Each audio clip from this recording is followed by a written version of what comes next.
नमस्कार दोस्तों आज का मेरा वीडियो एक छोटा सा मैसेज है सभी डायरेक्ट सेलर्स के लिए।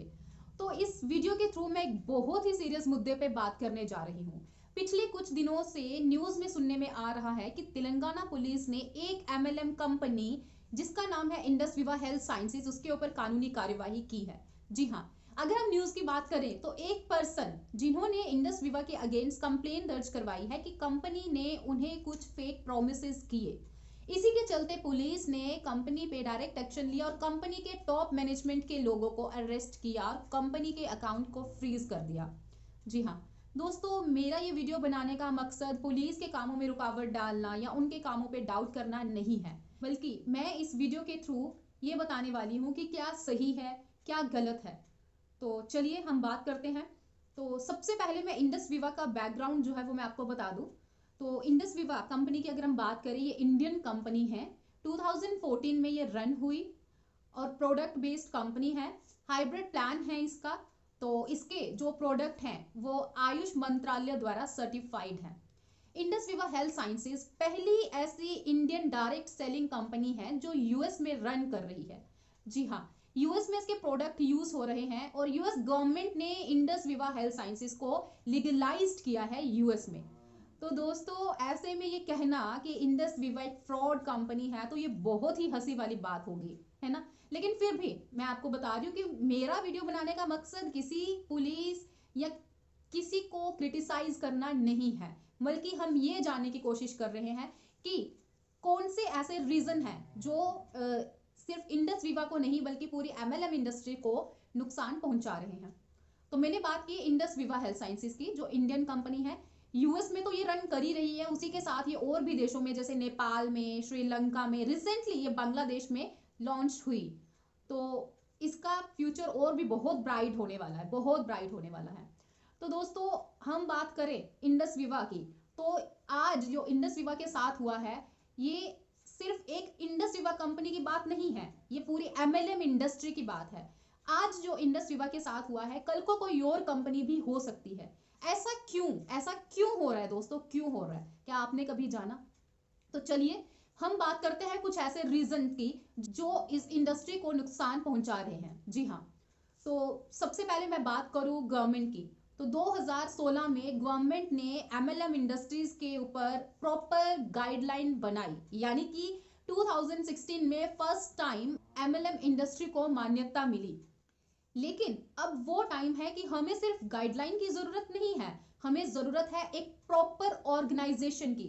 जी हाँ दोस्तों, एक ऐसी ऑर्गेनाइजेशन जो इस इंडस्ट्री को रेगुलेट करे।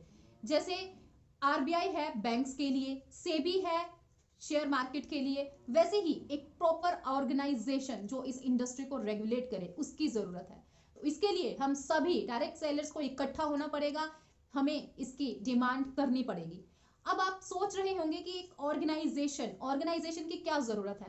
तो दोस्तों अगर आज एक ऑर्गेनाइजेशन होती इस इंडस्ट्री को रेगुलेट करने के लिए, तो यूं ही कोई भी इंडस विवा के ऊपर ऐसे ही कंप्लेंट डायरेक्ट एक्शन नहीं लेता। जी हाँ, बात सिर्फ इंडस विवा की नहीं है दोस्तों, मैं फिर बोल रही हूँ, बात पूरी एमएलएम इंडस्ट्री की है। अगर प्रॉपर ऑर्गेनाइजेशन होती जो रेगुलेट करती, तो यूं ही एमएलएम इंडस्ट्री की किसी भी कंपनी पे कोई डायरेक्ट एक्शन नहीं लेता।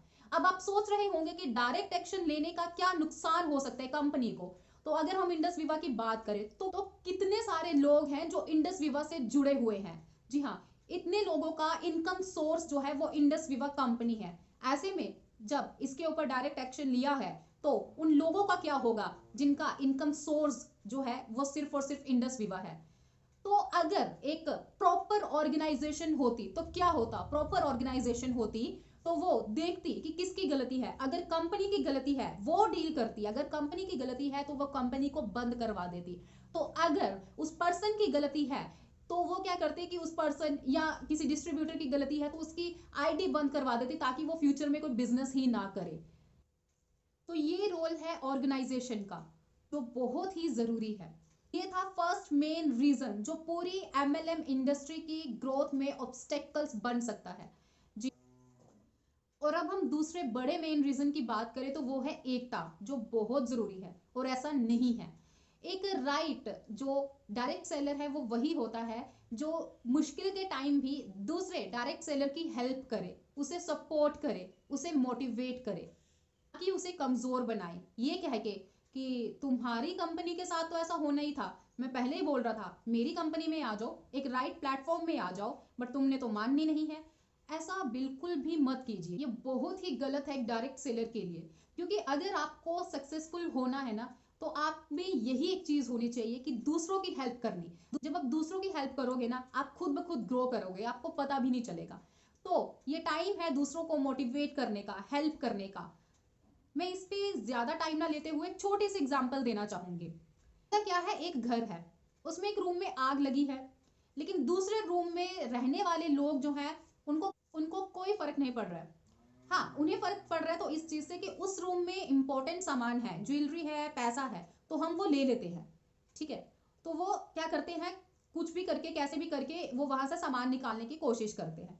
लेकिन वो ये चीज भूल रहे हैं कि अगर वो आग नहीं बुझाएंगे तो आग एक रूम से दूसरे रूम तक फैलेगी, और दूसरे रूम से पूरे घर तक फैलेगी। ये एक कंपनी की नहीं, पूरी इंडस्ट्री की बात है, पूरे घर से पूरी कॉलोनी तक फैलेगी। वैसा ही हो रहा है इस इंडस्ट्री में। यहाँ पे क्या हो रहा है कि बात सिर्फ इंडस विवा की नहीं, अगर आज इंडस विवा में आग लगी है तो ये आग कल को आपकी कंपनी में भी लग सकती है, आपकी कंपनी से ऐसे करते करते ये पूरी एमएलएम इंडस्ट्री में लग सकती है ना। तो इसीलिए बहुत ज्यादा सोचने की जरूरत है कि ये टाइम है एक एक्शन लेने का, ना कि दूसरों को क्रिटिसाइज करने का, दूसरों को अपनी टीम में लाने का। अपना फायदा मत सोचिए, पूरी एमएलएम इंडस्ट्री का फायदा सोचिए दोस्तों। दूसरे ऑक्यूपेशन के लोगों को देखा है, जैसे कि डॉक्टर्स, लॉयर, उनमें क्या होता है, वैसे तो उस लाइन में डॉक्टर्स हैं या लॉयर है, उस लाइन में बहुत कंपटीशन है, सब एक दूसरे के कॉम्पिटिटर हैं, है ना। लेकिन जब बात आती है उनके प्रोफेशन की, तो सब इकट्ठे हो जाते हैं, चाहे वो डॉक्टर्स है चाहे वो लॉयर्स है, जब उनकी प्रोफेशन की बात आती है। तो ऐसा मैं इस इंडस्ट्री में क्यों नहीं देख पा रही हूँ दोस्तों। बहुत जरूरी है यहाँ पे भी कि आपको इकट्ठे होने की, क्योंकि ये प्रोफेशन की बात है। जब हम ही एक दूसरे की रिस्पेक्ट नहीं करेंगे, हम ही एक दूसरे के साथ खड़े नहीं होंगे, तो बाहर के लोग, जो इस डायरेक्ट सेलिंग इंडस्ट्री से बाहर के लोग हैं, वो हमारी क्या रिस्पेक्ट करेंगे। ये तो उनके ऊपर एक नेगेटिव इम्पैक्ट पड़ता है। हम क्या करते हैं, हम एक अपनी ही इंडस्ट्री के अंदर हम एक दूसरे की टांगे खींचने में लगे होते हैं। तो ऐसे में हम दूसरे लोगों को क्या मैसेज दे रहे हैं दोस्तों। आज टाइम है इकट्ठे होने का, इन प्रॉब्लम्स के ऊपर सोचने का, उस पर एक्शन लेने का, और इन प्रॉब्लम्स को दूर करने का। ये तभी हो सकता है जब हम सब इकट्ठे हो जाएं। होप सो आपको मेरा ये मैसेज अच्छा लगा हो, लेकिन मुझे अच्छा तब लगेगा जब आप इसको इम्प्लीमेंट भी करोगे, सपोर्ट करोगे इंडस विवा को। तो अगर आप ये सोच रहे हो कि हमें कंपनी का प्रोफाइल ही नहीं पता, तो हम कैसे सपोर्ट करेंगे, तो आप एक सही डायरेक्ट सेलर तो हो ना। तो आप बस कंपनी का प्रोफाइल देखिए, तो वहीं से आपको पता चल जाएगा कि इंडस विवा वाकई में सही कंपनी है। Thank you.